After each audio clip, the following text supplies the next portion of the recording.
A quorum being present, the Committee on Homeland Security will come to order. Committee is meeting today for consideration of H.R. 2188, the Community Counterterrorism Preparedness Act, H.R. 2283, the Department of Homeland Security Morale, Recognition, Learning, and Engagement Act of 2017, H.R. 1351, the Strengthening Oversight of TSA Employee Misconduct Act, H.R. 2131, the Fixing Internal Response to Misconduct Act, H.R. 2190, the Streamlining DHS Overhead Act, H.R. 2169, the Improving Fusion Centers Access to Information Act, H.R. 625, the Reporting Efficiently to Proper Officials in Response to Terrorism Act of 2017, H.R. 2132, the Traveler Redress Improvement Act of 2017, H.R. 2213, the Anti-Border Corruption Reauthorization Act of 2017, H.R. 2281, the Border Enforcement Security Task Force Reauthorization Act. And the chair announces that any requests for recorded votes may be rolled until 1 p.m. And he may recess the committee at any point. Without objection, so ordered. I now recognize myself for an opening statement. This markup includes a number of important bills aimed at increasing information sharing, strengthening the department's border security operations, improving management and administration of the Department of Homeland Security. Additionally, this markup includes a bill I introduced to authorize and give direction to a DHS grant program to train local law enforcement and first responders using terrorist attack scenarios.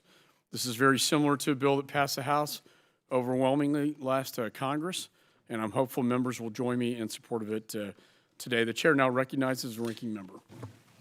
Thank you, Mr. Chairman. This weekend marked the 100th day of the Trump administration.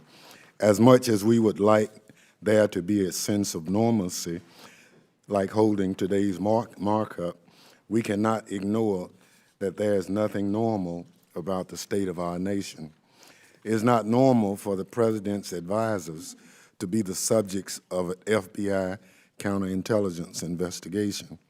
It's not normal for the president to withhold White House visitors' logs or his tax returns. It's not normal for the president to compliment dictators, benefit financially from foreign business deals, or profit from foreign customers. And it's not normal for the president to submit just 41 nominations to the Senate at this point in administration. Today, there are only 2 Senate-confirmed appointees at DHS, the Secretary and the Deputy Secretary. I asked my colleagues on the other side of the aisle, how can we accept this as the new normal? Moreover, how can we expect DHS to effectively secure our homeland amidst such dysfunction? Chronic understaffing, the recurrent threat of government shutdowns, and the absence of permanent political leadership compounds DHS's well-documented morale challenges. Today, we will consider H.R. 2283, the DHS Morale Act, a positive step forward for the 240,000 men and women who dedicate their lives to protect us. Co-sponsored by all committee Democrats and endorsed by AFSCME, the National Border Patrol Council, and NTEU, H.R. 2283 authorizes DHS-wide employee engagement, leadership development, rotational opportunities, as well as an employee engagement steering committee. I ask unanimous consent that letters of support for these 3 organizations be inserted in the record. Without objection, as so ordered. My bill also authorizes an annual employee award program to recognize employees who make significant contributions to the department's operations. Finally, H.R. 2283 adds transparency and fairness to DHS's disciplinary process by directing an independent department-wide review of how it is applied by components. The DHS Morale Act sends a positive message to the department's workforce as it endures the abnormal situation created by President Trump. We will also be considering H.R. 2131, which should help foster predictability by codifying a recent DHS management directive on the disciplinary process. There are 8 other bills on the roster. 7 have my full support. I support H.R. 2281, the Best Reauthorization Act of 2017, authored by Representative Vela, that seeks to enhance DHS's ability to tackle cross-border threats, including those posed by transnational criminal organizations. I also support H.R. 625, a collaboration between Representative Rice and Representative Aguilar that addresses lessons learned from the San Bernardino attack and seeks to improve the quality of information sharing with Congress about such acts of terrorism. I cannot, however, support H.R. 1351, which smears one of the largest, most dedicated, and most viable segments of the DHS workforce, transportation security officers. I'm deeply disappointed by the majority's decision to advance this ill-conceived measure, which requires TSA to undertake an entirely new, costly, and likely ineffective inspection regime. Amazingly, the bill overtly states that no new resources would be provided to TSA, even though the new inspection regime could add upwards of $7 million to TSA's operating costs. Insulting the TSA workforce while driving up costs is not something we should be doing. I urge members to vote no on H.R. 1351 and instead join me and Representative Lowy in supporting the Rights of Transportation Security Officers Act of 2017. Today, we will be reintroducing this bill to better align TSA with the rest of the DHS workforce by providing federal protection to the TSA workforce. Overall, I do believe that this committee, by acting on the DHS Morale Act and DHS Firm Act, is poised to take positive steps forward on behalf of the DHS workforce. I hope we can stand together and reject H.R. 1351, which would be detrimental to TSA and its workforce. With that, Mr. Chairman, I yield back. I think the ranking member, other members reminded that opening statements may be submitted for the record. By agreement between the chair and ranking member, the committee, by unanimous consent, shall use an amendment roster today. Mr. Chairman. Ranking member is recognized. Reserving the right to object, and I will not object, would the chair please explain our agreement regarding the amendment roster? I yield to the chairman. I thank the gentleman and all committee members for agreeing to the use of an amendment roster. We've agreed that the bills now be open to amendment at any point, and that we shall take up amendments in the order listed on the roster. The chair will allow members to offer amendments listed on the roster out of order to the extent practicable and in a manner not prohibited by House or committee rules. Amendments not listed on the roster may be considered at the conclusion or of consideration of the roster. Additionally, it's my understanding there's a bipartisan agreement on a number of the amendments. Members who have more than one amendment to a bill may be permitted to offer their amendments en bloc if they wish. I thank the chair for this explanation and withdraw my reservation. Thank the ranking member. I now call up bill sponsored, I sponsored, H.R. 2188, the Community Counterterrorism Preparedness Act. The bill was circulated in advance. Printed copies are available. Clerk shall designate the bill. H.R. 2188. Without objection, the reading is dispensed with. The bill is considered read and open to amendment at any time. The chair now recognizes himself for 5 minutes on the bill. The terrorist threat against this country and our allies is at the highest it's been since September the 11th, and it continues to evolve. Since 2013, there have been nearly 200 ISIS-linked plots to attack the West. We must ensure first responders have the training and tools they need to address those threats. That's why I reintroduced H.R. 2188, the Community Counterterrorism Preparedness Act. This bill will help address the rapidly evolving threat of complex coordinated terrorist attacks like what we saw in Paris, or the lone wolf terror attacks on our communities like those of Dallas, Orlando, San Bernardino, and Chattanooga. Specifically, the bill authorizes $39 million in current funding for first responders in major metropolitan areas to conduct planning, training, and exercises to prevent, prepare for, and respond to a terror attack scenario. As the chairman of this committee and sponsor of the bipartisan Community Counterterrorism Preparedness Act, I'm proud of the support this bill has gained from stakeholders such as the National Sheriff's Association, the International Association of Fire Chiefs, and the City of Los Angeles. I urge all members to join me in supporting this bill. Is there any further discussion on the bill? There being no further discussion, the committee will move to consideration of the amendments on the roster. Per the roster agreement, listed first is an amendment offered by the gentleman from Pennsylvania, Mr. Fitzpatrick. Would the gentleman like to offer his amendment? Yes, Mr. Chairman, I have an amendment at the desk. Clerk shall report the amendment. Amendment to H.R. 2188, offered by Mr. Fitzpatrick. Without objection, the reading is dispensed with. Mr. Fitzpatrick is recognized for 5 minutes. Thank you, Mr. Chairman. My amendment requires the FEMA administrator to collect, review, and share information on best practices and lessons learned from recipients of grants under this program, along with information on response to terrorist attacks around the world, such as a complex coordinated terror attack in Paris in 2015. The amendment seeks to ensure that we get a return on our investment beyond those first responders receiving grants under this bill. While the funding provided in this bill is targeted to major metropolitan areas such as the Philadelphia region and Bucks and Montgomery counties in my district, as an EMT, I know that my fellow EMTs and police and firefighters could benefit from the best practices and lessons learned under this program.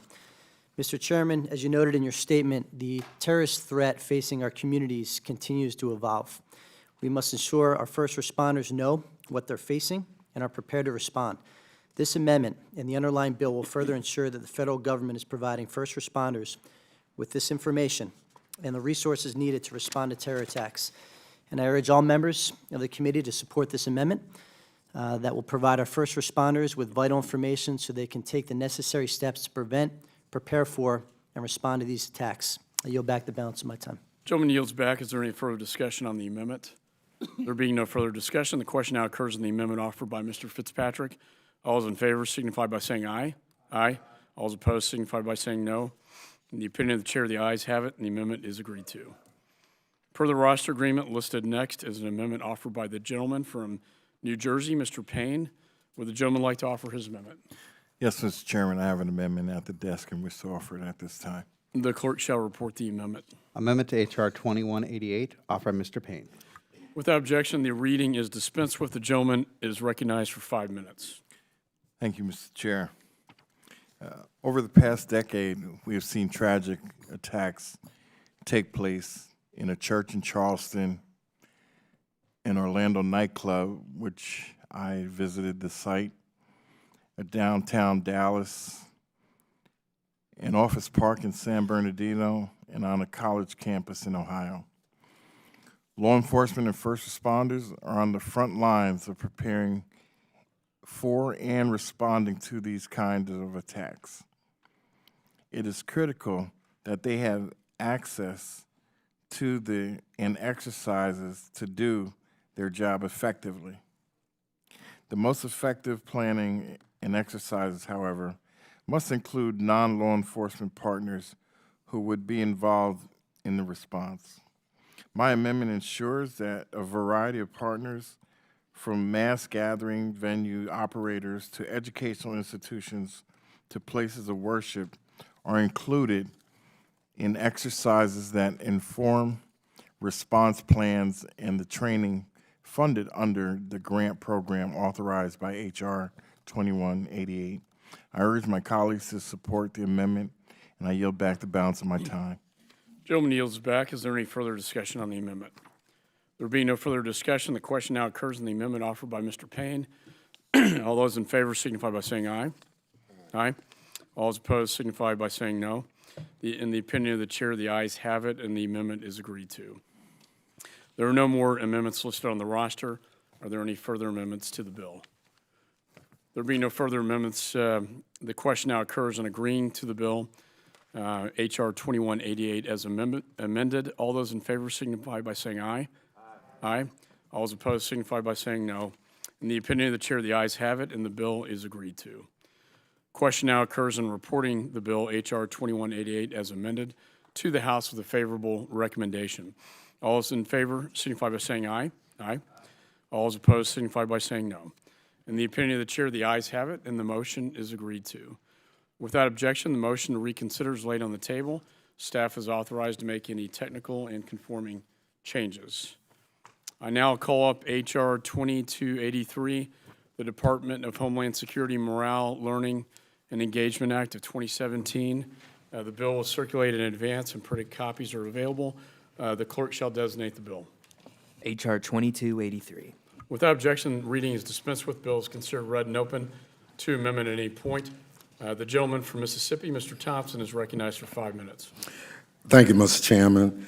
Mr. Chairman, as I mentioned, my bill is a product of extensive engagement with labor organizations that represent the DHS workforce. It authorizes a wide range of activities that DHS currently is undertaking to address its long-standing morale challenges. I appreciate the willingness of Chairman McCall and Mr. Higgins in particular to work with me on this important measure. And with that, I yield back. Gentleman yields back. Is there any further discussion on the bill? There be no further discussion. The committee will move to consideration of the amendments on the roster. Per the roster agreement listed first is an amendment offered by the gentleman from Louisiana, Mr. Higgins. Would the gentleman like to offer the amendment? Mr. Higgins, Yes, Mr. Chairman. would you like to offer your amendment? Yes, I have an amendment in the nature of a substitute listed on the roster and ask for its consideration at this time. Without objection, No, he doesn't. So what? It's not A&S.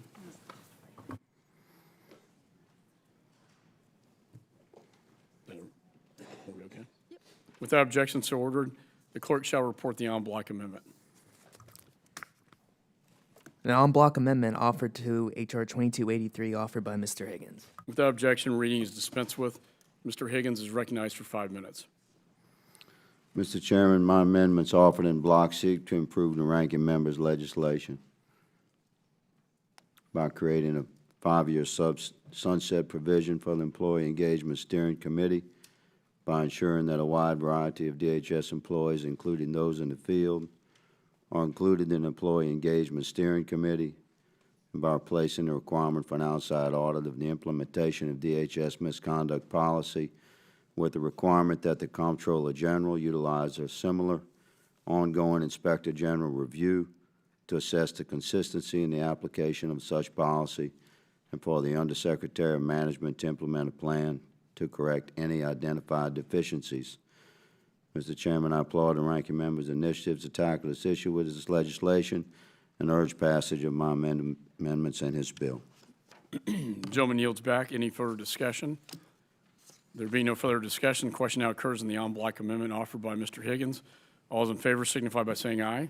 Aye. Aye. All those opposed signify by saying no. In the opinion of the chair, the ayes have it, and the en bloc amendment is agreed to. There are no additional amendments listed on the roster. Are there any further amendments? There being no further amendments, the question now occurs on agreeing to H.R. 2283 as amended. All those in favor signify by saying aye. Aye. Aye. All those opposed signify by saying no. In the opinion of the chair, the ayes have it, the bill as amended is agreed to.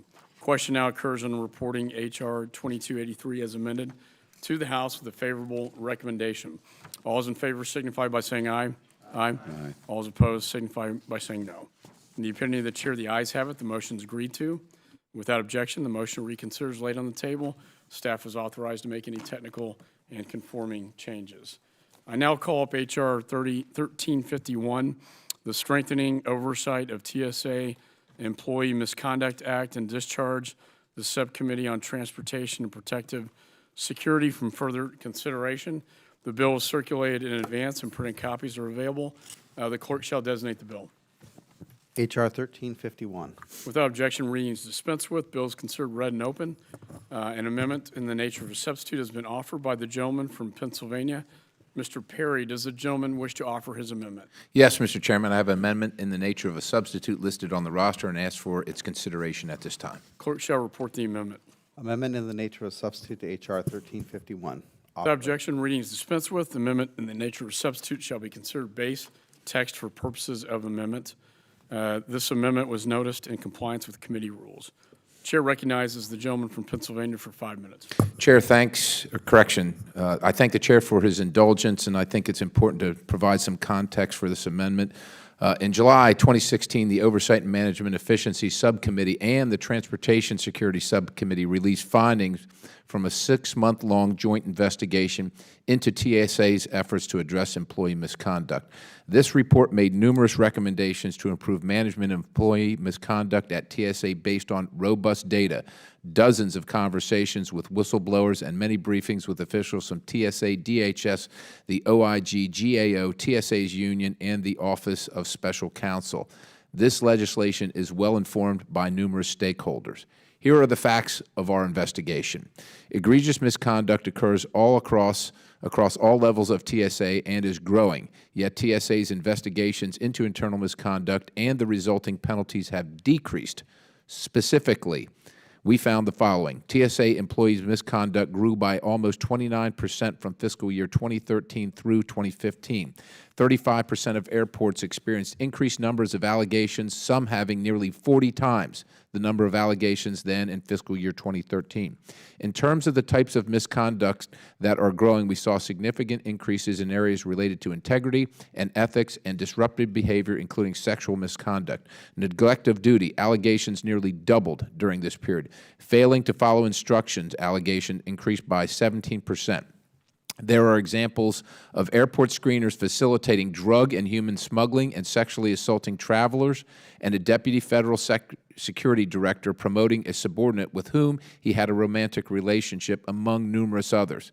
TSA employee misconduct increased both before and after a review by the Government Accountability Office. To that end, GAO recommended that TSA establish a process to review misconduct to ensure airport-level staff complied with policies. We are in the highest threat level environment since 9/11. Terrorist groups remain obsessed with both attacking civil aviation and recruiting Westerners. However, TSA's response has been to investigate fewer allegations and use lesser penalties. We found that open investigations had declined 15% and closed investigations had declined 28% during the period. Use of non-disciplinary actions such as counseling jumped 80%, while disciplinary actions including letters of reprimand and suspensions actually decreased by 14%, and adverse actions including terminations declined 23%. Addressing employee misconduct does not come at the expense of employee morale. As a matter of fact, they are intrinsically linked. Nothing discourages morale more than good employees watching management turn a blind eye to people doing bad things. As the Deputy Chief of Border Patrol recently said, no one wants the bad apples out more than the 99% of righteous, upstanding employees who feel the bad apples don't represent them.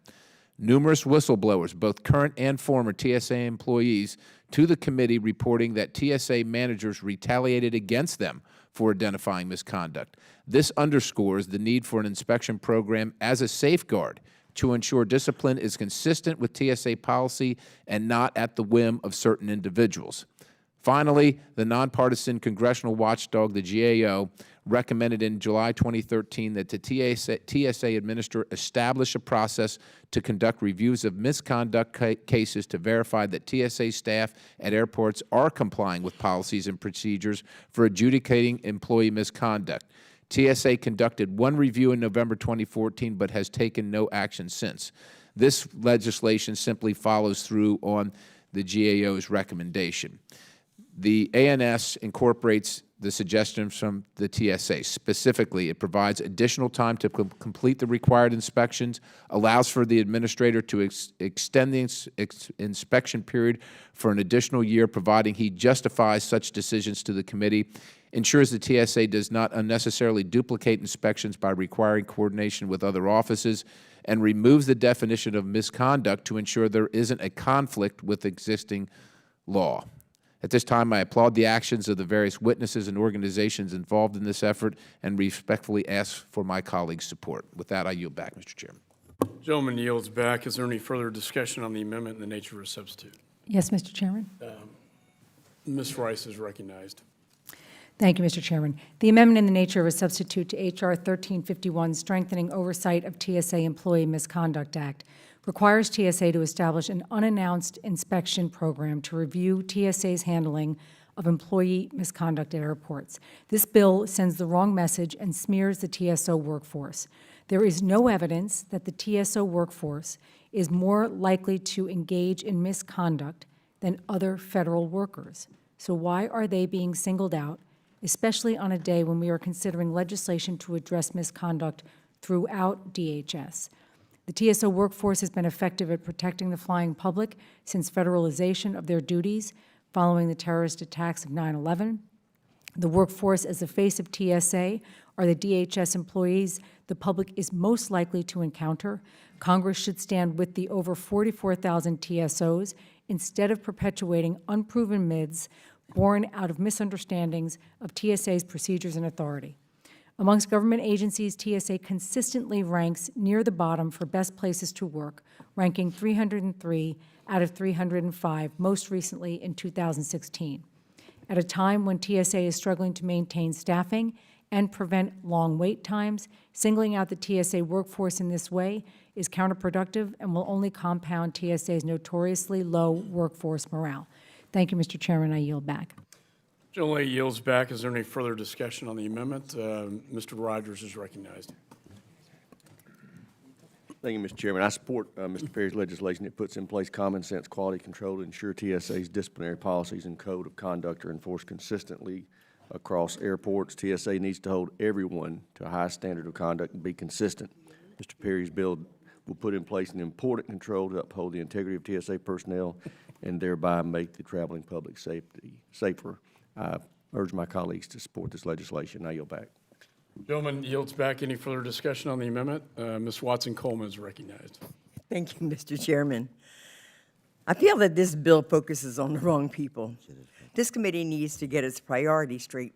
At a time when we have a president whose first national security advisor is the subject of multiple criminal investigations, and many in his inner circle are under investigation for possible collusion with the Kremlin to influence the results of the 2016 election, we should be focusing on spending our time on misconduct at the White House and not chasing phantom boogeymen at TSA. I think the bill sends the wrong message. In 2016, TSA officers screened more than 2 million passengers per day. These screeners stopped over 3,000 firearms from being carried on planes and carry-on bags. TSA staff keeps us safe as we go back and forth to our districts and keeps our constituents safe. Why is this committee considering a bill that demeans TSA or heavily insinuate that there is a rampant TSA misconduct problem? TSA is consistently among the bottom of the best places to work in the federal government. The last thing the TSA workforce needs is for Congress promoting the idea that misconduct is so rampant that the workforce should be subject to additional scrutiny in the form of surprise airport visits from auditors. I understand that this bill is predicated on a Republican staff report that TSA and AFGE has told us is used as a questionable approach to arriving at its conclusions, including conflating tardiness and uniform issues with real and dangerous misconduct. And our position on that has been formally discussed. The report also ignores that misconduct is handled very differently at TSA than in most other places in federal government, with workers required to respond to a notice of disciplinary action within 7 days, not 30 days, as is the standard federal employees with Title V rights. We should be coming together to try and encourage the much put upon TSA workforce, not considering this unnecessary bill for which there are no GAO or DHS, OIG, watchdog findings or recommendations to validate the costly unfunded mandate in this bill. I would encourage all the members to give careful consideration of the potential unintended consequences of this bill, particularly with respect to aviation security, given the likelihood that enactment would require TSA to divert millions of dollars in investigative resources away from its risk-based programs to this new resource-intensive program and retain a demoralized workforce that feels singled out. And with that, I urge no on this measure and yield back the balance of my time. Gentlelady yields back. Any further discussion on the amendment? Mr. Duncan's recognized. Thank you, Mr. Chairman. I want to thank Representative Perry for his Bill 1351, strengthening the oversight of TSA employee misconduct. I rise in support of that. And as former OME subcommittee chairman, when this investigation began, happened in that 2013-2014 timeframe. And you heard Chairman Perry talk about the investigation itself and some of the results. Most notably, employee misconduct grew over time by almost 29%. I think that's staggering. And as I said in 2014, it's time for the TSA to stop the stealing, the napping, the groping, the tardiness, and the disrespect, and earn the Americans' trust and confidence. Chairman, Ranking Member Thompson, on July 7th, 2016, said this, quote, "So as we assess allegations of misconduct and mismanagement within TSA, we have to be aware of the fact that such behavior has real and direct implications on our national security." He said that, well, I'm not going to read his words any further than that, because the fact is there's very little oversight of TSA beyond the lower level managers at the airport. There were numerous recommendations made throughout the investigation about how to improve the management of employee misconduct. H.R. 1351 seeks to codify these recommendations. This bill will help ensure that airports are complying with TSA's disciplinary policy by establishing random inspection mechanism. Discipline must be handed down consistently and fairly, I believe, all across government agencies, but we'll focus on TSA today. This bill will ensure that this takes place efficiently. So I would urge my colleagues to get behind this bill, and let's put some strength in the oversight of TSA employees. Now, I will say this. TSA employees provide a great service to this country in the post-9/11 world that we live in. Airport screening and security are a vital component to keeping us safe as we fly, not just as members of Congress, but as Americans who fly around the country. We want to make sure that we're safe. And so I don't believe this bill targets TSA employees. It does target misconduct, the bad apples within the group that ought to be disciplined. And it shouldn't be taken in any other spirit than that. That's what good management is. That's what private sector does. That's what the public sector does. Manage your employees, and if there's misconduct, take appropriate disciplinary measures. So I want to applaud the chairman for his work on this legislation. It's a follow-up of what we began in 2013, 2014 timeframe, and I look forward to everyone supporting this bill, and I yield back. No one yields back. Any further discussion on the amendment? Ranking member is recognized. Thank you very much, Mr. Chairman. As I said in my opening statements, I oppose the Perry Bill 1351. It basically it offers a solution in search of a problem. Neither the GAO nor the IG have found wide-scale issues at TSA that would justify mandating a whole new inspection program outside of what TSA and DHS already do. In fact, last summer, DHS OIG testified before this committee about only one criminal prosecution of a TSO in 2015 as a result of their investigations of complaints regarding or from TSA employees.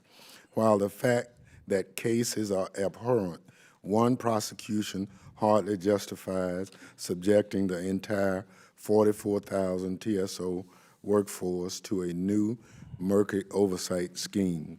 The men and women of TSA should be supported, not put down. as they endeavor every day, often to stressful and understaffed environments, to ensure that the American flying public is secure. Beyond the bad message that it sends to the TSA workforce, this measure has fundamental flaws that, according to what TSA told my staff, sows confusion about what TSA would actually be mandated to do. Would TSA be expected to divert its limited inspection resources away from its risk-based review of security operations and administrative matters, including personnel matters, to conduct unannounced audits of documentation on how misconduct is managed at each airport? That seems to be the plan, since the bill prohibits new funding for the program. If this bill is approved today, which I sincerely hope it does not happen, the CBO cost estimate for this bill could be a doozy.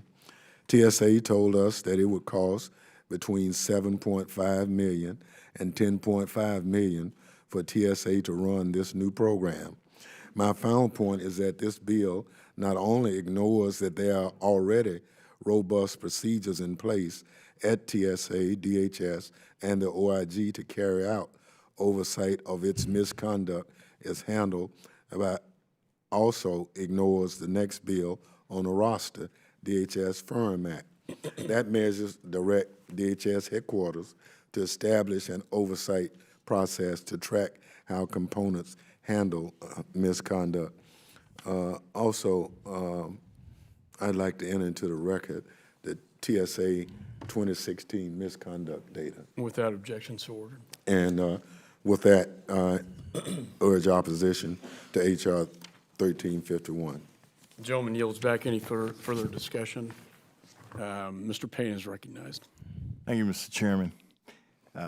For the life of me and the time I've spent on this committee, I do not understand the obsession with the TSA and TSOs particularly. The gentleman from South Carolina kind of took the words out of my mouth. And, just as we have the support for the police department and the fire department and the job they do in our communities to keep us safe in our homes and our communities, TSOs do the same thing for us as we travel throughout this country and abroad. And so, to me, I put them in the same category as first responders. We treat the police and the fire department as we should, with respect. And I would hope that one day we could get to that point with TSOs.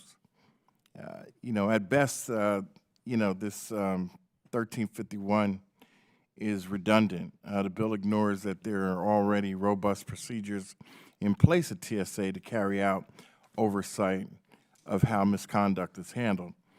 Not only does TSA have several senior officials, including the Chief Human Capital Officer and the Director of Employee Relations, whose duties include tracking disciplinary actions, but also TSO's Office of Professional Responsibility Appellate Review Board tracks disciplinary actions. As such, this program is redundant within TSA, and I would urge my colleagues not to support this legislation.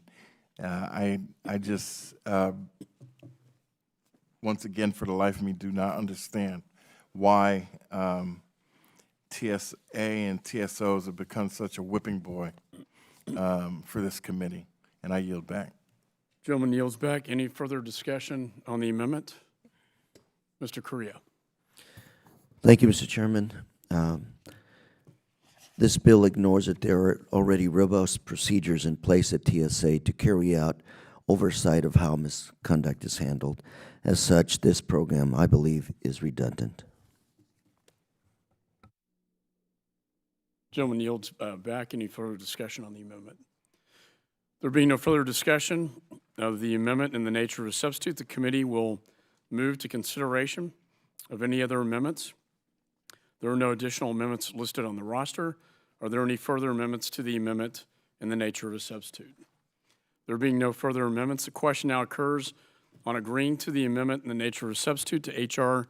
1351. All those in favor signify by saying aye. Aye. All those opposed signify by saying no. No.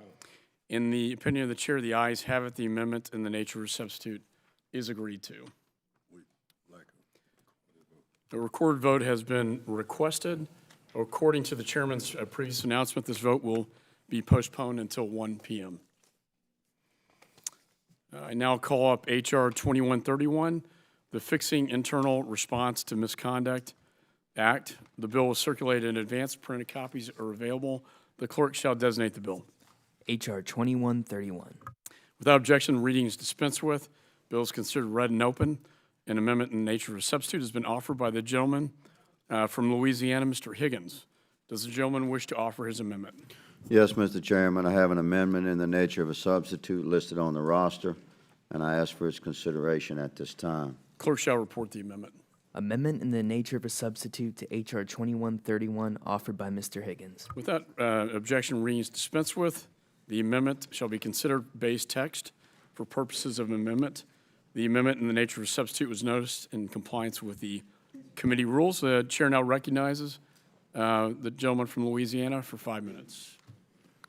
Mr. Chairman, the amendment in the nature of a substitute makes minimal changes to H.R. 2131, including removing the definition of misconduct to ensure that there are no conflicts with existing law and adding certain language to recognize existing authorities granted to the DHS Inspector General through the Inspector General Act of 1978, among other technical changes. Employee misconduct or unethical behavior can cause issues at any level of government and can result in the wasting of taxpayer dollars and fraud. It's important that there are systems in place to deal with this misconduct. However, when it comes to the important work being done to further the mission of the DHS, there's more at stake when this misconduct occurs. Incidents of employee misconduct within the Department of Homeland Security not only hinder the public's confidence in the Department's national security and public safety mission, but also hinder the day-to-day working environment for the Department's employees. Since its inception, DHS has faced significant obstacles consolidating 22 pre-existing component agencies, including instilling common across-the-board policies. Time and time again, the DHS OIG has criticized the Department's lack of consistent policies, most recently in the OIG's 2016 report entitled Major Management and Performance Challenges Facing the Department of Homeland Security. Until recently, the Department was operating without an across-the-board overarching misconduct policy, and headquarters and a major component were operating without the assistance of a table of offenses and penalties. Issued in November 2016, the Department's Discipline and Adverse Actions Program Directive put in place a department-wide policy to provide guidance in the adjudication and management of disciplinary matters. My bill will strengthen and support this policy by granting greater oversight to the Chief of Human Capital Officer of the Department, allowing the CHCO to identify trends and causes of persistent employee misconduct and to establish working groups to address such misconduct. It will also promote greater consistency in the use of discipline and adverse actions and improve collaboration between the CHCO components and human resource officials regarding the improvement of employee conduct at the Department of Homeland Security. I urge my colleagues to support this bill 2131. Gentleman, I yield back. Gentleman yields back. Is there any further discussion on the amendment? There being no further discussion on this amendment in the nature of a substitute, the committee will move to consideration of the amendments on the roster. Per the agreement listed first is an amendment offered by the gentleman from Mississippi, Mr. Thompson. Would the gentleman like to offer his amendment? Yes, Mr. Chairman. I have an amendment at the desk. The clerk shall report the amendment. Amendment to the amendment in the nature of a substitute to H.R. 2131 offered by Mr. Thompson. Without objection, reading is dispensed with. The gentleman is recognized for 5 minutes. Thank you, Mr. Chairman. Mr. Chairman, my amendment seeks to improve the underlying bill by requiring the Chief Human Capital Officer to provide guidance on how to implement department-wide policy on discipline and adverse action in a manner that promotes greater uniformity and transparency. Further, my amendment would give the CHICO more time to implement a process to oversee component compliance with DHS disciplinary and adverse action program. These changes seek to further improve this legislation that has been the product of bipartisan consultation with DHS and employee organizations. Before I yield back, I want to acknowledge that I had intended to offer a second amendment to this bill, but out of respect for the bill's sponsor, I will not do so.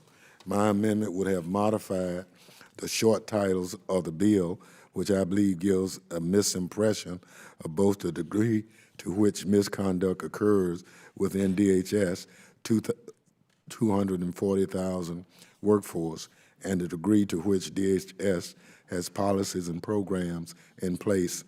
Given that the bill is essentially codifying that the department is already doing, the DHS fixing internal response to misconduct title strikes me as misleading. That being said, Mr. Chairman, I yield back. Gentleman yields back. Any further discussion on the amendment? There being no further discussion, the question now occurs on the amendment to the amendment in the nature of a substitute offered by the gentleman from Mississippi. All those in favor signify by saying aye. Aye. All those opposed signify by saying no. In the opinion of the chair, the ayes have it. Next page, yeah. Per the roster agreement listed next is an amendment offered by the gentlelady from Texas, Ms. Jackson Lee. I'll be. Would any member like to offer the amendment? I'll be Ms. Jackson Lee this time. I look forward to seeing that, and the ranking member is recognized. Thank you. Ms. Jackson Lee's amendment seeks to improve H.R. 2131 by ensuring that employees, regardless of whether they are supervisory or non-supervisory, are provided guidance and appropriate training on prohibited personnel practices, employee rights, and procedures and processes related to such. She developed this amendment in collaboration with one of the key voices for the DHS workforce, the National Treasury Employees Union. With that, Mr. Chairman, I yield back. Gentleman yields back. Is there any further discussion on the amendment? I'm sorry, the clerk shall report the amendment. Amendment to the amendment in the nature of a substitute to H.R. 2131, offered by Ms. Jackson Lee. Without objection, reading is dispensed with. The gentleman is recognized. I'm getting, okay, gentleman yields back. Any further discussion on the amendment? There being no further discussion, the question now occurs on the amendment to the amendment in the nature of a substitute offered by the gentleman from Mississippi. All those in favor signify by saying aye. Aye. All those opposed signify by saying no. In the opinion of the chair, the ayes have it. The amendment is agreed to. There are no more amendments listed. Are there any further amendments to the bill?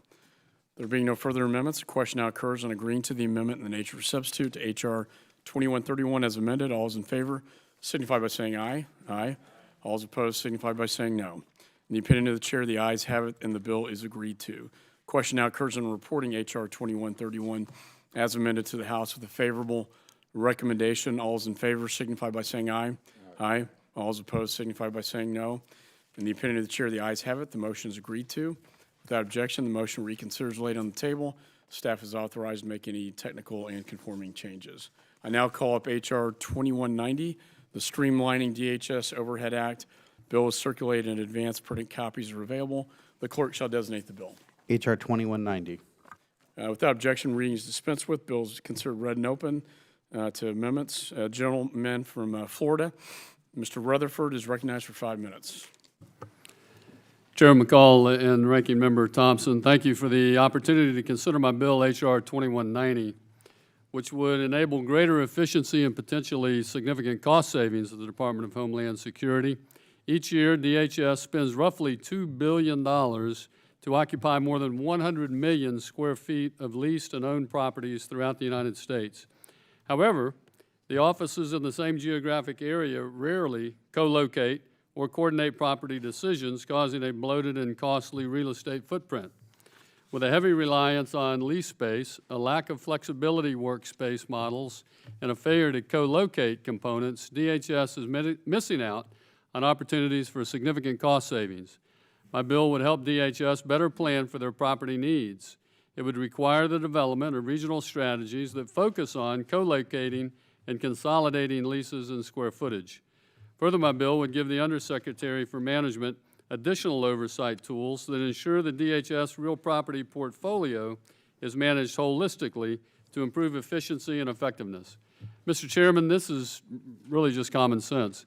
By streamlining DHS's property costs, more dollars would be available to do their very important job of keeping the homeland safe. I urge my colleagues on the committee to support this measure, and Mr. Chairman, I yield back. Gentleman yields back. Any further discussion on the bill? There being no further discussion? Mr. Chairman, Oh, the gentlelady from Texas is recognized. I rise to strike the last word, and I rise to support Mr. Aguilar's bill, which I think is a very effective bill dealing with reporting by relevant federal agencies to Congress regarding incidents of terrorism and for other purposes, and thank the gentleman for his bill.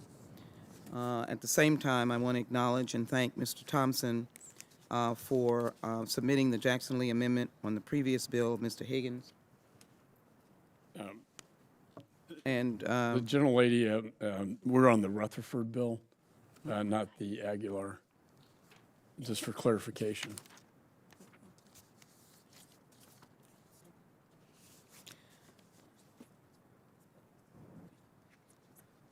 I'm not talking about amendments.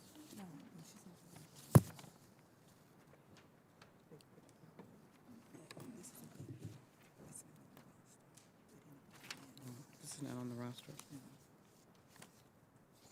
Well, let me strike the words. I still support Mr. Aguilar's bill. But I want to comment on the previous submission by Mr. Thompson of the Jackson Lee Amendment on the Higgins bill. I want to thank him for doing so and make a final comment with respect to transportation security officers, of whom I think any distraction on focus on misconduct as opposed to focus on improvement, focus on providing guidelines for improvement is the right approach for this committee, because the task is difficult and the work that is being done is very crucial to the national security of this country. With that, I yield back. Gentlelady yields back. Any further discussion on the Rutherford bill? Mr. Correa is recognized. Thank you, Mr. Chairman. I have 3 amendments at the desk and wish to have them considered in a block at this time. We are not at the amendment point. Okay. We will get to that. I withdraw my at this time. But we will certainly get to that point. Is there any further discussion on the bill itself? There being no further discussion, the committee will move to consideration of the amendments on the roster. Per the roster agreement, first is an amendment offered by the gentleman from California, Mr. Correa. Would the gentleman like to offer his amendment? Yes, Mr. Chairman. I have 3 amendments at the desk and wish to have them considered in a block. Without objection, so ordered. The clerk shall report the en bloc amendment. En bloc amendment to H.R. 2190, offered by Mr. Correa. Without objection, reading is dispensed with. Mr. Correa is recognized for 5 minutes.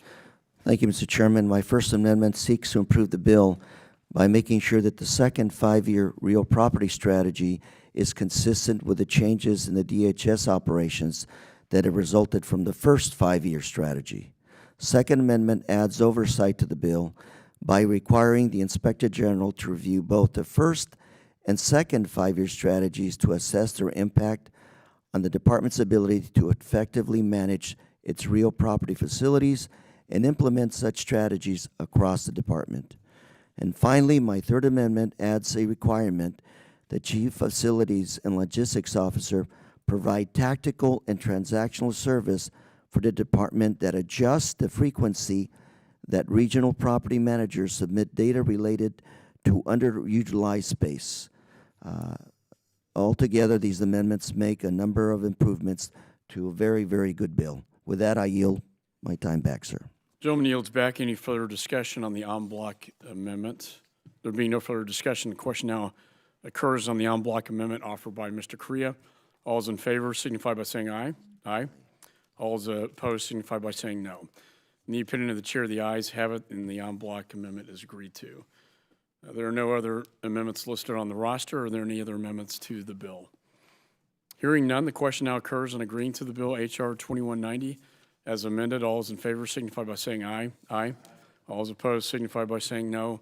In the opinion of the chair, the ayes have it. The bill is agreed to. Question now occurs on reporting H.R. 2190 to the House with a favorable recommendation. All those in favor signify by saying aye. Aye. All those opposed signify by saying no. In the opinion of the chair, the ayes have it, and the motion is agreed to. Without objection, motion to reconsider is laid on the table. Staff is authorized to make any technical and conforming changes. I now call up H.R. 2169, the Improving Fusion Centers Access to Information Act. Bill is circulated in advance, and copies are available. Clerk shall designate the bill. H.R. 2169. Without objection, the reading is dispensed with. The bill is considered read and open to amendment. Gentleman from New York, Mr. Katko, is recognized for 5 minutes. Thank you, Mr. Chairman. I've been working on H.R. 2169, the Improving Fusion Centers Access to Information Act, for over 6 months. During a hearing last fall, representatives from fusion centers testified that gaining access to certain federal information remains a challenge. In the years since 9/11, Congress and the executive branch have worked to address information sharing shortfalls. However, we know that stovepipes remain and problems persist. The purpose of H.R. 2169 is to ensure that the Department of Homeland Security is continuously reviewing information sharing efforts with the national network of fusion centers and working to close those gaps. State and local fusion centers, which are critical to the law enforcement effort, have grown in maturity and in number during the last 16 years.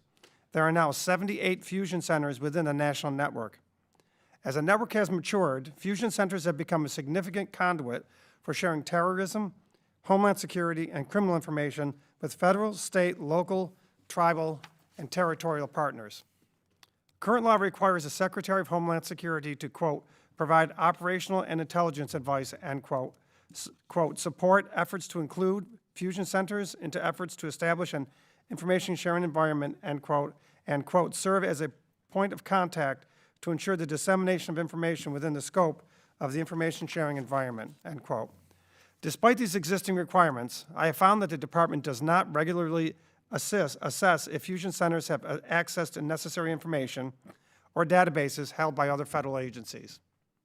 H.R. 2169, the Improving Fusion Centers Access to Information Act, addresses this concern by requiring the Secretary to conduct outreach with the fusion centers, to identify information sharing gaps, and work with the appropriate federal agencies to address these gaps. Additionally, the Secretary is required to identify federal databases and data sets that should be included in the information sharing environment and coordinate with the appropriate federal agency to deploy such systems. In short, the bill requires the Department of Homeland Security to be an information sharing advocate on behalf of each of these fusion centers. I'm pleased to report that H.R. 2169 includes input from the fusion centers, Department of Homeland Security, and other federal agencies. I ask unanimous consent to enter into the record a letter of support for the bill from the National Fusion Center Association. Without objection, so ordered. I also want to thank my colleague, Mr. Keating, for co-sponsoring this bill, and I urge my colleagues to support this measure, and I yield back my time. Gentleman yields back. Any further discussion on this bill? There being no further discussion, the committee will move to consideration of the amendments on the roster. Per the roster agreement, the first amendment is offered by the gentleman from New York, Mr. Katko. Would the gentleman like to offer his amendment? Yes, Mr. Chairman, I have an amendment at the desk. Clerk shall report the amendment. Amendment to H.R. 2169, offered by Mr. Katko. Without objection, reading is dispensed with. Mr. Katko is recognized for 5 minutes. Thank you, Mr. Chairman. I call up Amendment 22. And as I mentioned in my opening statement, H.R. 2169 includes support and feedback from stakeholders and the Department of Homeland Security. The Department asked for 2 minor changes to the bill to clarify the intent. To that end, my amendment adds language to the bill that ensures the databases and information is shared in accordance with existing law. This was the intent of the underlying bill, as it already states that the Department shall identify databases that are appropriate for inclusion. The amendment adds clarifying language to ensure that databases and information identified for sharing with fusion centers are consistent with federal laws. The amendment also makes one terminology change requested by DHS, It strikes information systems and replaces it with data sets. I urge support of the amendment, and I yield back my time. Gentleman yields back. Any further discussion on the amendment? There being no further discussion, the question now occurs on the amendment offered by Mr. Katko. All those in favor signify by saying aye. Aye. All those opposed signify by saying no. In the opinion of the chair, the ayes have it. The amendment is agreed to. There are no additional amendments listed on the roster. Are there any further amendments to the bill? There being no additional amendments, the question now occurs on the agreeing to the bill, H.R. 2169 as amended. All those in favor signify by saying aye. Aye. All those opposed signify by saying no. In the opinion of the chair, the ayes have it, and the bill is agreed to. Question now occurs in reporting the bill, H.R. 2169, to the House with a favorable recommendation. All those in favor signify by saying aye. Aye. Aye. All those opposed signify by saying no. In the opinion of the chair, the ayes have it. Motion is agreed to. Without objection, motion reconsiders laid on the table. Staff is authorized to make any technical and conforming changes. I now call up H.R. 625, the Reporting Efficiently to Proper Officials in Response to Terrorism Act of 2017. Discharge the Subcommittee on Counterterrorism and Intelligence from further consideration of the bill.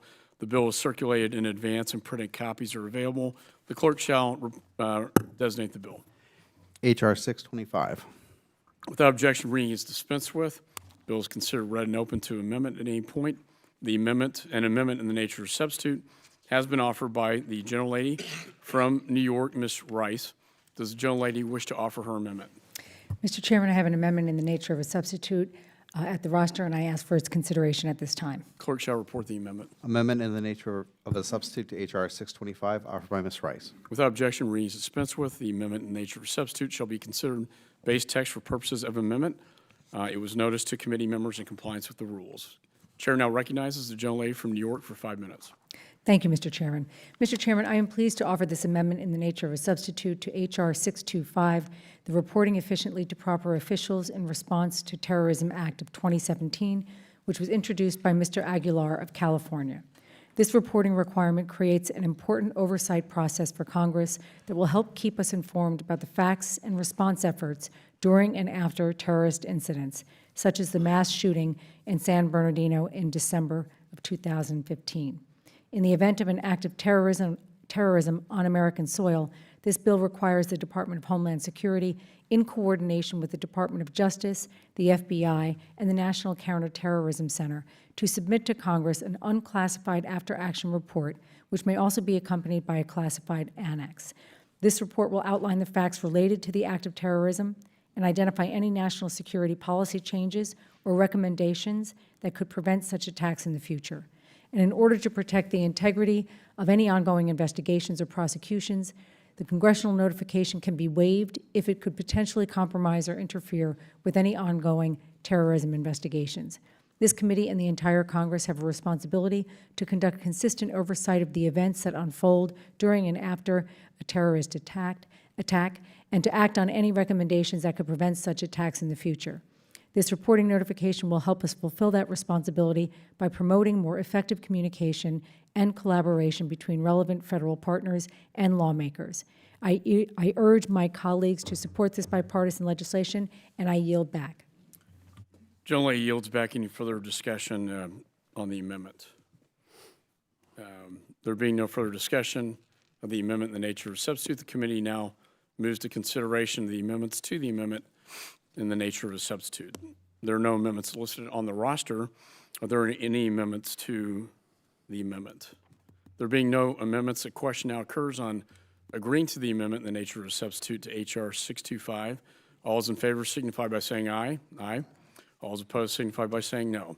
In the opinion of the chair, the ayes have it, and the amendment in the nature of a substitute is agreed to. The question now occurs on reporting H.R. 625 as amended to the House with a favorable recommendation. All those in favor signify by saying aye. Aye. Aye. All those opposed signify by saying no. In the opinion of the chair, the ayes have it, and the motion is agreed to. Without objection, motion to reconsider is laid on the table. Staff is authorized to make any technical and conforming changes. I now call up H.R. 2132, the Traveler Redress Improvement Act of 2017. Bill was circulated in advance. Printed copies are available. Clerk shall designate the bill. H.R. 2132. Without objection, reading is dispensed with. Bill is considered read and open to amendment at any point. The gentleman from New York, Mr. Katko, is recognized for 5 minutes. Thank you, Mr. Chairman. Mr. Chairman, this legislation seeks to expand the Homeland Security Traveler Redress Inquiry Program, or DHS TRIP for short, to assist travelers who feel they have been repeatedly selected for enhanced screening without warrant. Currently, the DHS TRIP process only provides redress to individuals who have been placed on the no-fly list. However, for reasons unknown to the individual, they can be perpetually selected for enhanced screening without any opportunity to correct the record if he or she feels that this is due to an error. This issue first came to our attention when an individual who works for a Washington, D.C.-based nonprofit organization alerted the committee that he had been subject to enhanced pat-downs by TSA agents every time he traveled through any airport for over 3 years. Although he twice submitted inquiries to the department through the DHS TRIP process, he remained unable to obtain information as to why he was recurrently getting flagged as a potential security threat at the airport. As you can imagine, this can cause a great deal of stress and worry for someone who feels that they have been targeted by the U.S. government for unknown reasons.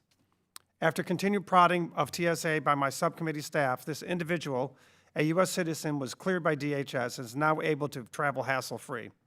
Unfortunately, this is not an isolated case. Several weeks ago, a member of the committee staff also was repeatedly selected for enhanced screening on multiple flights after traveling to the Middle East as part of an official congressional staff delegation. When my staff looked into the case, this staffer had been mistakenly flagged for enhanced screening due to erroneous information that was entered into the Terrorist Screening Database, or TSDB. As these anecdotes demonstrate, DHS needs to establish a formal mechanism to handle these cases. My legislation simply requires the department to do so. I thank the committee for allowing for today's consideration of this important bill, and I encourage my colleagues to support this legislation. And I also thank Ms. Watson-Coleman and Mr. Vella for co-sponsoring this bill. And I yield back the balance of my time. The gentleman yields back. Any further discussion on the bill? There being no further discussion, the committee will move to consideration of the amendments on the roster. Per the roster agreement, listed first is an amendment offered by the gentlelady from Texas, Ms. Jackson Lee. Would any member like to offer the amendment? I will be Ms. Jackson Lee for the second time. And once again, and the clerk shall report the amendment. Amendment to H.R. 2132 offered by Mr. Thompson. And without objection, reading is dispensed with. The gentleman from Mississippi is recognized for 5 minutes. Thank you, Mr. Chairman. Mr. Chairman, this amendment expands from 180 days to 1 year in order for GAO to do this report, and that is in order for TSA and other people to conclude their work. It's a common sense amendment, and I understand that Mr. Katko has agreed to accept this amendment. With that, I yield back. Ranking member yields back. Any further discussion on the amendment? Mr. Chairman? Mr. Katko is recognized. The gentleman's correct. I have no objections to this amendment, and I yield back. Is there any, gentleman yields back. Any further discussion on the amendment? There being no further discussion, the question now occurs on the amendment offered by the gentleman from Mississippi. All those in favor signify by saying aye. Aye. All those opposed signify by saying no. In the opinion of the chair, the ayes have it. The amendment is agreed to. There are no other amendments listed on the roster. Are there any amendments to the bill? Hearing none, the question now occurs on agreeing to the bill, H.R. 2132 as amended. All those in favor signify by saying aye. Aye. All those opposed signify by saying no. In the opinion of the chair, the ayes have it. The bill is agreed to. Question now occurs on reporting the bill, H.R. 2132 as amended to the House with a favorable recommendation. All those in favor signify by saying aye. Aye. All those opposed signify by saying no. In the opinion of the chair, the ayes have it. The motion is agreed to. Without objection, the motion reconsiders laid on the table. Staff is authorized to make any technical and conforming changes. I now call up H.R. 2213, the Anti-Border Corruption Reauthorization Act of 2017. Bill is circulated in advance. Printed copies are available. Clerk shall designate the bill. H.R. 2213. Without objection, reading is dispensed with. The bill is considered read and open to amendment. The gentlelady from Arizona, Ms. McSally, is recognized for 5 minutes. Thank you, Mr. Chairman. U.S. Border Patrol agents and the Office of Field Operations officers are, at the end of the day, the most important border security resource we have. All of the technology and infrastructure deployed along the southern border and northern border is useless if we do not have a well-trained agent or CBP officer present between the ports of entry or at the port of entry to make an arrest, interdict a drug load, screen cargo from a country of concern, or speed legitimate transit through the port of entry. However, CBP is critically understaffed and well below its congressionally mandated staffing levels by more than 1,000 officers and 1,800 Border Patrol agents. We are simply losing ground every single month. There is no end in sight as we continue to lose agents and officers through attrition without the ability to quickly hire new ones. The lack of retention among officers should be a major concern for CBP. We have experienced officers and agents leaving the force in significant numbers, and the hiring process fails to bridge the gap. At the current hiring rate, approximately 150 to 200 applicants go through the process in order to hire one agent or officer. This means CBP needs to have hundreds of thousands of people apply just to meet their current needs. Filling staffing shortages is a challenge for several reasons. For starters, last year it took more than 383 days. No one can wait that long for a job, by the way. 383 days and 11 distinct steps on average to onboard a new officer or agent. And even with the newer expedited system called a hiring hub, where CBP condenses all the steps into several days, that takes 159 days. That is simply still too much time, and we are losing far too many good applicants because the current process is flawed. In addition, the Anti-Border Corruption Act of 2010 requires that CBP law enforcement applicants undergo a pre-employment polygraph examination as part of this very long and laborious hiring process. This is creating a substantial staffing bottleneck. I want to be clear. We need to make sure that everyone who applies to be a CBP officer, a Border Patrol agent, or Air and Marine interdict officer is thoroughly vetted to ensure they are not at risk for corruption or a cartel operative. But my common sense bipartisan bill expedites the hiring process for certain well-qualified applicants who have already proved themselves trustworthy in the military and in law enforcement, boosting our national security with trained manpower and bringing good jobs to our local economy. This legislation provides 3 very narrowly tailored exemptions to alleviate the immediate shortage of CBP officers and Border Patrol agents. It provides discretion to the Commissioner of CBP to waive the polygraph for current state and local law enforcement officers who have already passed a polygraph examination, federal law enforcement officers who have already passed a stringent background investigation, and veterans with at least 3 consecutive years in the military who have held a clearance and passed a background check. These exemptions are purely discretionary, not mandatory. If there is something in an applicant's history or background that causes CBP concern, then they can still use the polygraph exam to resolve those questions. These small changes will provide CBP with immediate relief so they're able to quickly yet judiciously hire officers and agents from a pool of applicants that already maintain the public's trust and have put their lives on the line for our security and safety on a daily basis. The men and women in these 3 categories will be reviewed on an expedited basis, can be reviewed, while the agency pilots other changes to the way the polygraph examination is administered. I want to thank the ranking member of the subcommittee, Mr. Vela, for co-sponsoring this bill. I'd ask all my colleagues on the committee to join me in supporting this legislation, and I yield back the balance of my time. Gentlelady yields back. Any further discussion on the bill? There being no further discussion, the committee will move to consideration of the amendments on the roster. Per the roster agreement, listed first is an amendment offered by the gentleman from Mississippi. Mr. Thompson, would the gentleman like to offer his amendment? Yes. Clerk shall report the amendment. Amendment to H.R. 2213, offered by Mr. Thompson. Without objection, reading dispensed with, the gentleman is recognized for 5 minutes. Thank you, Mr. Chairman. Mr. Chairman, I offer this amendment to ensure Congress maintains appropriate oversight of U.S. Customs and Border Protection use of waivers to the polygraph requirement in this hiring process. Congress's original intent in requiring CBP to administer polygraph examinations was meant in part to make sure applicants who have ties to drug cartels or other criminal networks are not exploiting the hiring process. Given CBP's mission to protect our nation's border, the risk of not properly vetting new hires is high. However, CBP has struggled in recent years with recruiting new officers and agents to fill its frontline ranks. Now the Trump administration has tasked CBP with hiring an additional 5,000 Border Patrol agents. CBP has requested this new waiver authority to exempt certain applicants from having to undergo a polygraph examination. I support the underlying bill, which entrusts CBP to appropriately manage the risk of selectively reducing its vetting protocols for new hires. I was recently with Mr. Vela and Mr. Carrera in San Diego, and we talked to some border agents, and they were the polygraph thing was a big problem, and it was like some said it could be 8 to 9 hours, and that was kind of unusual, and so I think this bill and this amendment supports the officers in that respect. And with that, I yield back.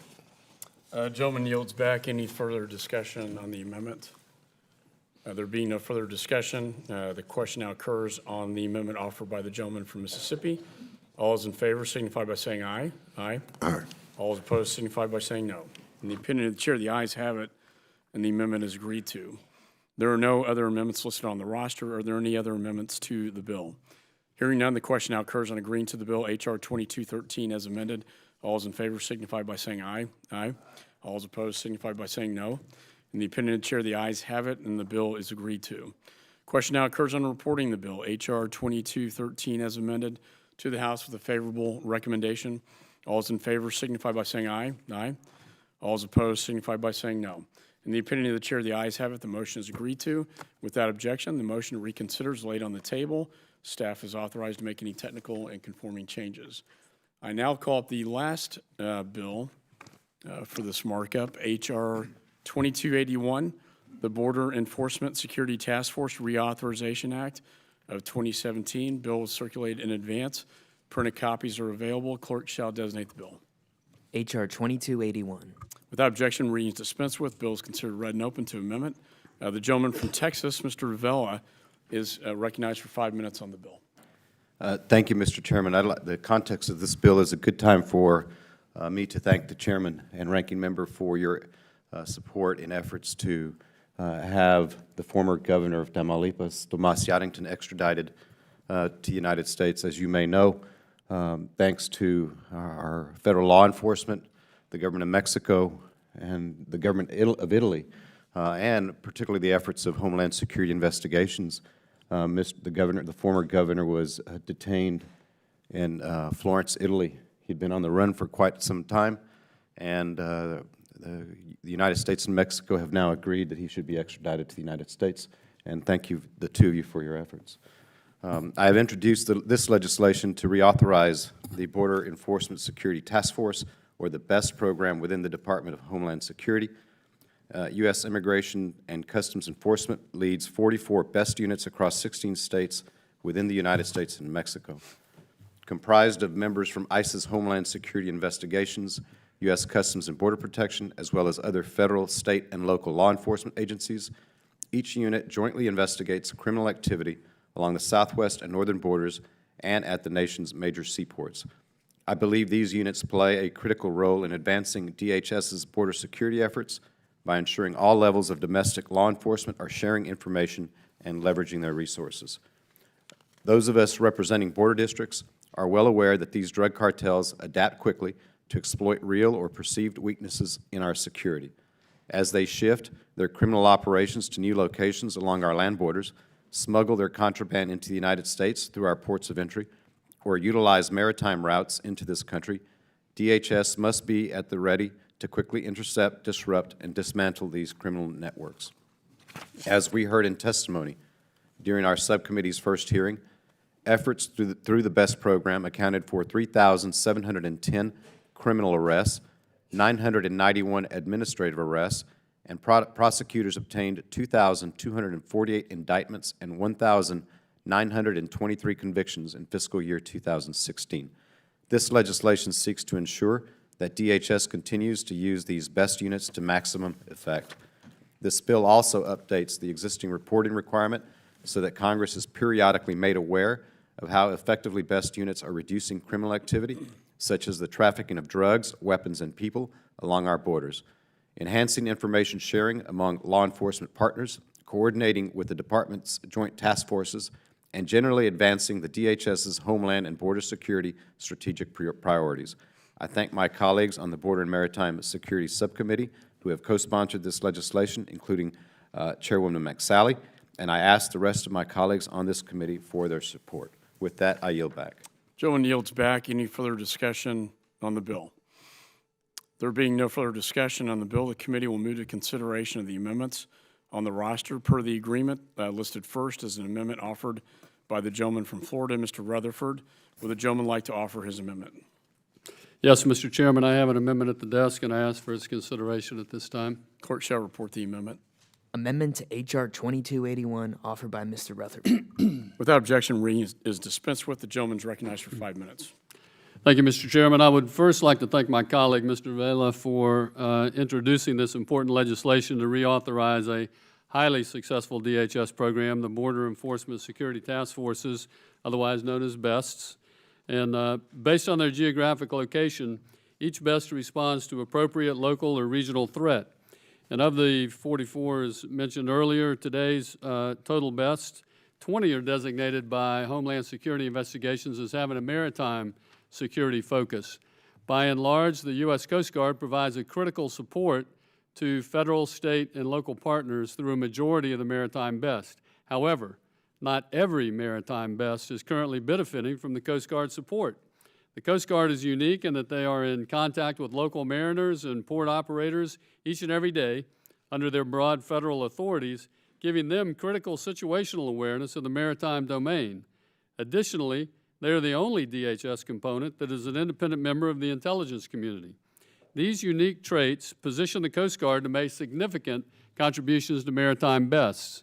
My amendment ensures that every maritime BEST benefits from the full expertise of the U.S. Coast Guard by requiring the inclusion of both a Coast Guard Investigative Service Special Agent and a uniformed Coast Guard intelligence officer. By utilizing both plainclothes investigators and uniformed intelligence officers, these BESTs will be able to partner with the Coast Guard in ongoing criminal investigations and generation of actionable maritime intelligence.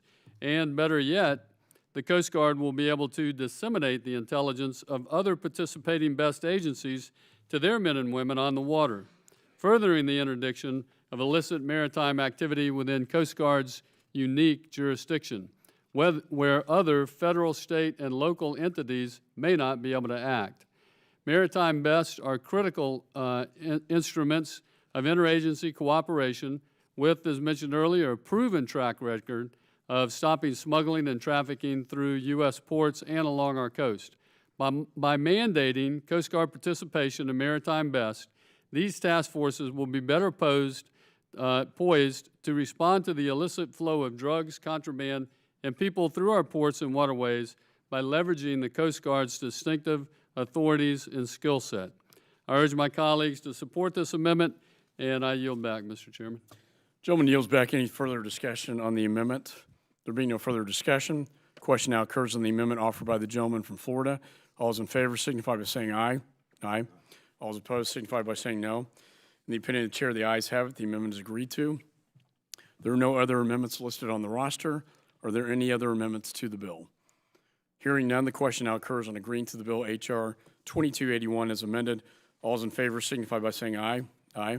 All those opposed signify by saying no. In the opinion of the chair, the ayes have it, and the bill is agreed to. Question now occurs on reporting the bill H.R. 2281 as amended to the House with a favorable recommendation.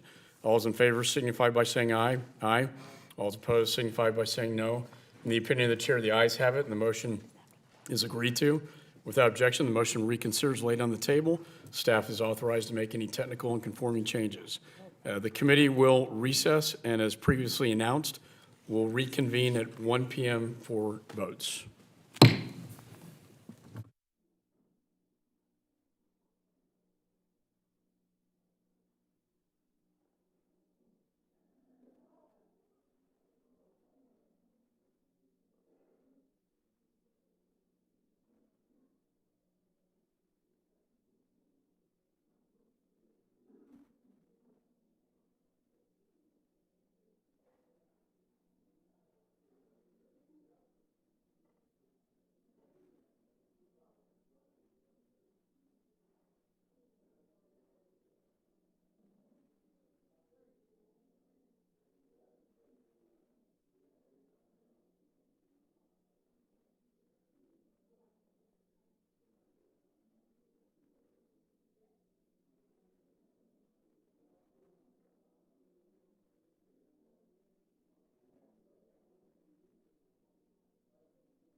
Testing.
Ready? The committee will come to order. Committee postponed further proceedings on the recorded vote on the amendment in the nature of a substitute to the bill H.R. 1351 offered by Mr. Perry, on which the ayes have prevailed by voice vote. Question now occurs on agreeing to the amendment in the nature of a substitute. The clerk will call the roll. Mr. Smith. Mr. King. Mr. Rogers. Mr. Rogers votes aye. Mr. Duncan. Mr. Duncan votes aye. Mr. Marino. Mr. Marino votes yes. Mr. Barletta. Mr. Barletta votes yes. Mr. Perry. Mr. Perry votes aye. Mr. Katko. Mr. Hurd. Mr. Hurd votes aye. Miss McSally. Miss McSally votes aye. Mr. Ratcliffe. Mr. Ratcliffe votes yes. Mr. Donovan. Mr. Gallagher. Mr. Gallagher votes aye. Mr. Higgins. Mr. Higgins votes aye. Mr. Rutherford. Mr. Rutherford votes aye. Mr. Garrett. Mr. Garrett votes yea. Mr. Fitzpatrick. Mr. Thompson. Mr. Thompson votes no. Miss Jackson Lee. Mr. Langevin. Mr. Langevin votes no. Mr. Richmond. Mr. Keating. Mr. Keating votes no. Mr. Payne. No. Mr. Payne votes no. Mr. Vela. No. Mr. Vela votes no. Mrs. Watson Coleman. No. Mrs. Watson Coleman votes no. Miss Rice. No. Miss Rice votes no. Mr. Correa. No. Mr. Correa votes no. Mrs. Demings. No. Mrs. Demings votes no. Miss Barragon. Miss Barragon votes no. Mr. Smith. Mr. Katko. Mr. Donovan. Mr. Fitzpatrick. Miss Jackson Lee. Mr. Richmond. Have all members voted? Does any member wish to record or change his vote or her vote? How am I recorded? The chairman is not recorded. I vote aye. Mr. McCall votes aye. The clerk will report the tally. On that vote, there were 14 yeas and 10 nays. The ayes have it, and the amendment in the nature of a substitute is agreed to. Question now occurs in reporting H.R. 1351 as amended to the House with a favorable recommendation. All is in favor signify by saying aye. Aye. All is opposed signify by saying no. In the opinion of the chair, the ayes have it, and the motion is agreed to. Ranking members recognized. Like a recorded vote. A recorded vote is requested. The clerk will call the roll. Mr. Smith. Mr. King. Aye. Mr. King votes aye. Mr. Rogers. Mr. Rogers votes aye. Mr. Duncan. Mr. Duncan votes aye. Mr. Marino. Mr. Marino votes yes. Mr. Barletta. Mr. Barletta votes yes. Mr. Perry. Mr. Perry votes aye. Mr. Katko. Mr. Hurd. Mr. Hurd votes yes. Miss McSally. Miss McSally votes yes. Mr. Ratcliffe. Mr. Ratcliffe votes yes. Mr. Donovan. Mr. Gallagher. Mr. Gallagher votes yes. Mr. Higgins. Mr. Higgins votes aye. Mr. Rutherford. Mr. Rutherford votes aye. Mr. Garrett. Mr. Garrett votes yes. Mr. Fitzpatrick. Mr. Thompson. Mr. Thompson votes no. Miss Jackson Lee. Mr. Langevin. Mr. Langevin votes no. Mr. Richmond. Mr. Keating. Mr. Keating votes no. Mr. Payne. Mr. Payne votes no. Mr. Vela. Mr. Vela votes no. Mrs. Watson Coleman. Mrs. Watson Coleman votes no. Miss Rice. Miss Rice votes no. Mr. Correa. Mr. Correa votes no. Mrs. Demings. Mrs. Demings votes no. Miss Barragon. Miss Barragon votes no. Mr. Smith. Mr. Katko. Mr. Donovan. Mr. Fitzpatrick. Miss Jackson Lee. Mr. Richmond.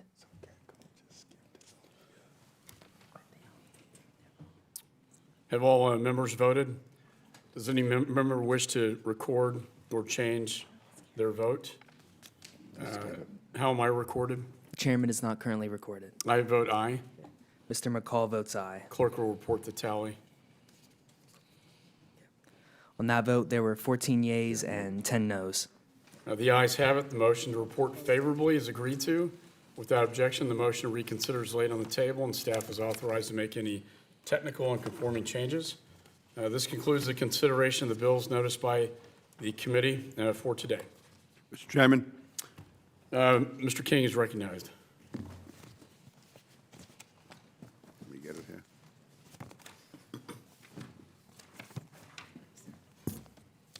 Mr. Chairman, pursuant to Rule 22, Pursuant to Rule 22, Clause 1 of the Rules of the House, I move the committee authorize the chairman to offer such motions as may be necessary in the House to go to conference with the Senate on the bills ordered reported by this committee today or on similar Senate bills. Without objection, the motion is agreed to. Ranking member is recognized.